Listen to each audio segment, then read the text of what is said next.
What's up YouTube? This your boy D Wayne, bring you another video at this time. So basically what I'm going to be doing with you guys today is just having a random discussion video on Yu-Gi-Oh and stuff, you know how it correlates with life and basic topics I just happen to come across on YouTube and wondering why these particular topics exist, or I guess just getting an understanding of why, just why. And just talking about decks and how they correlate with life, and just getting that basic understanding overall of life and Yu-Gi-Oh in general. Alright, so basically here we go. First topic I want to discuss is Yu-Gi-Oh players are people too. I was wondering a lot about this topic, and I guess Drew had his argument on the topic as he responded to a guy named Slim who posted the original topic up.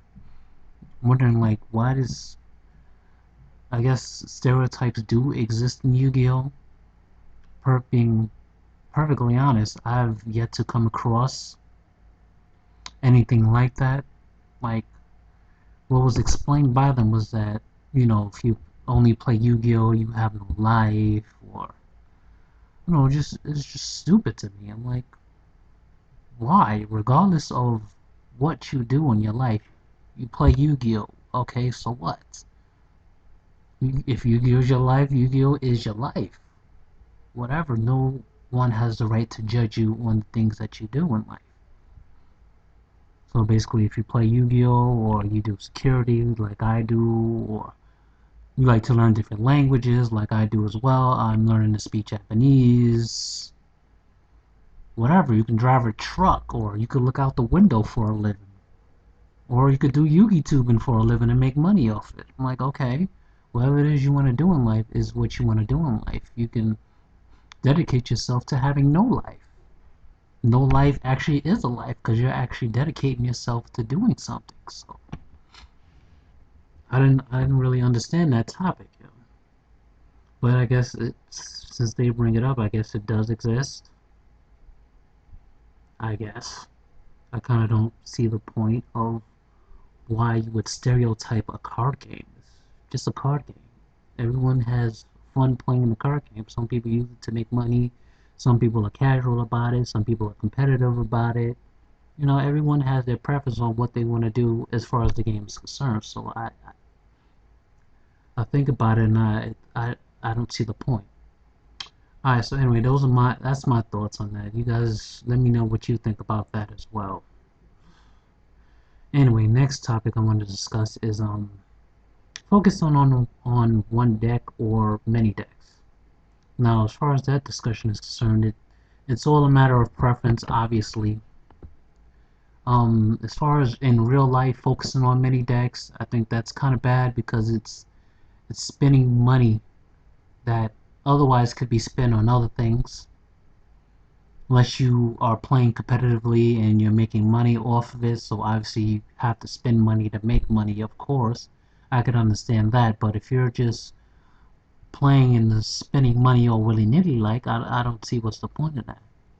Then again, who am I to judge? But this is my opinion on this situation. So, alright, so as far as online play, that's important because you can definitely practice with multiple decks online because you have obviously Dual Network and Death Pro, so it's all free. So you can practice with as many decks as you like. Even be creative and make your own decks because you have access to all the cards, which is pretty good.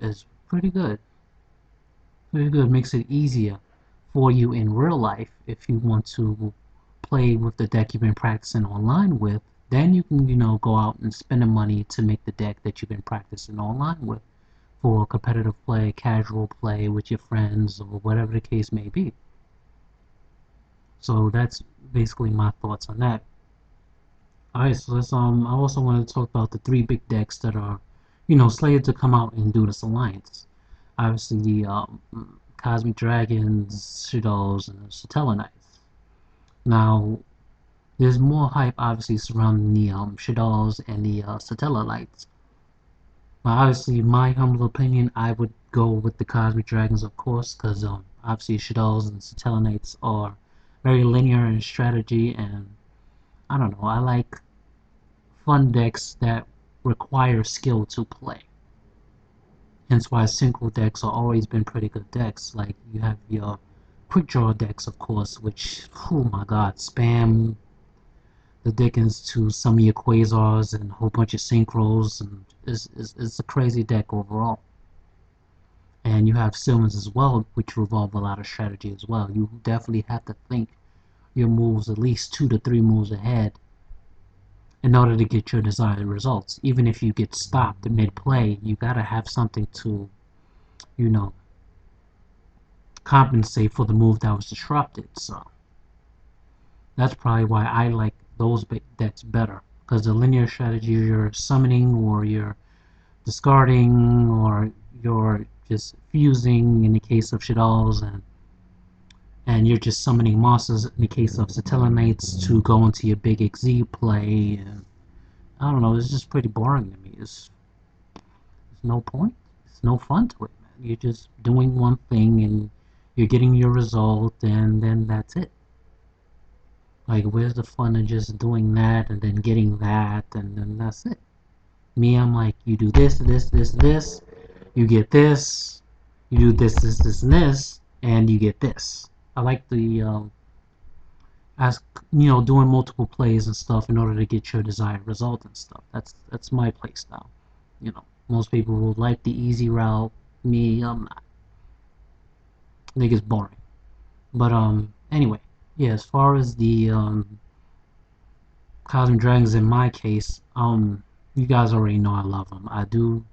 I've done plenty of videos. I did my discussion. I've put up plenty of replays, and various duels I've had with the deck against other decks, and it definitely comes out with a lot of awesome replays because you see a lot of fun moves.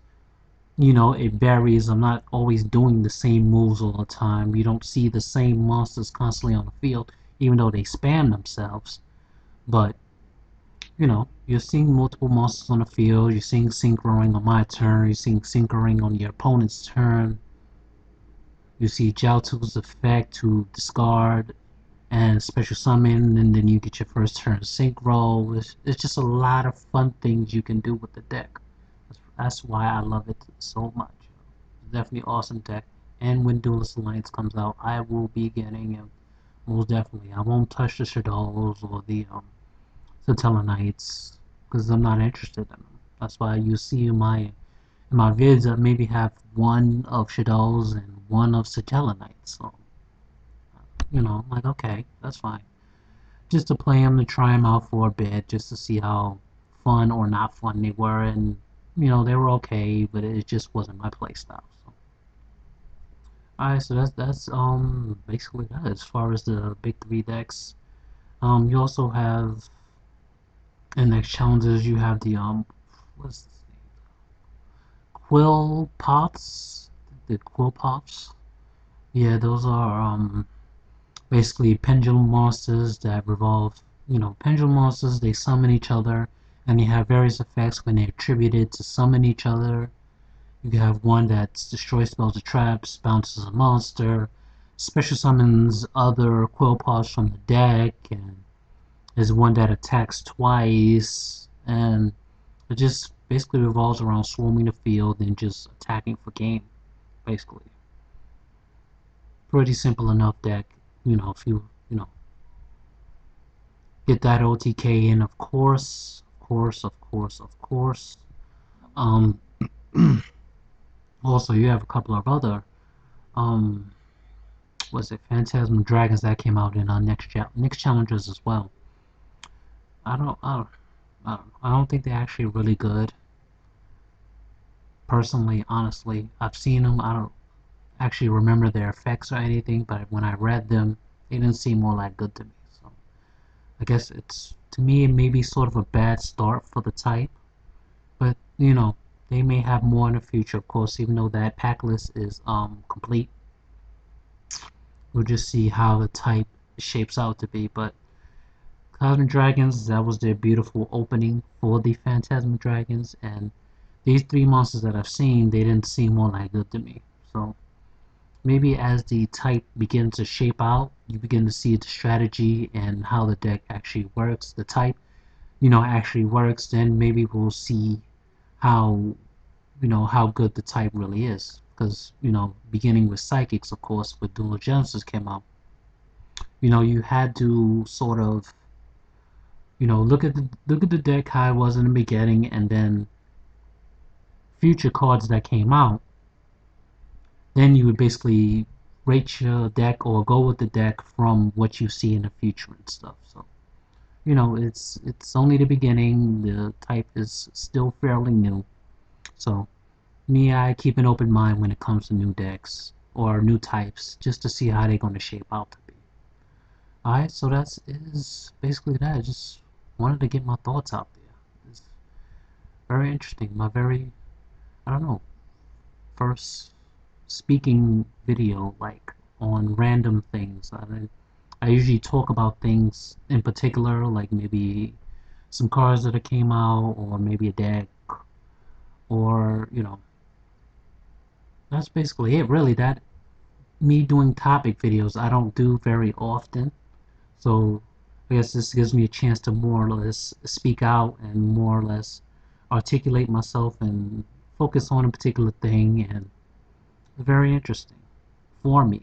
So I'll probably be doing more of these just to get myself acclimated into doing these kinds of videos. Alright, so basically I will leave that at that. So I will be bringing you more videos in the meantime, but until then, peace, YouTube.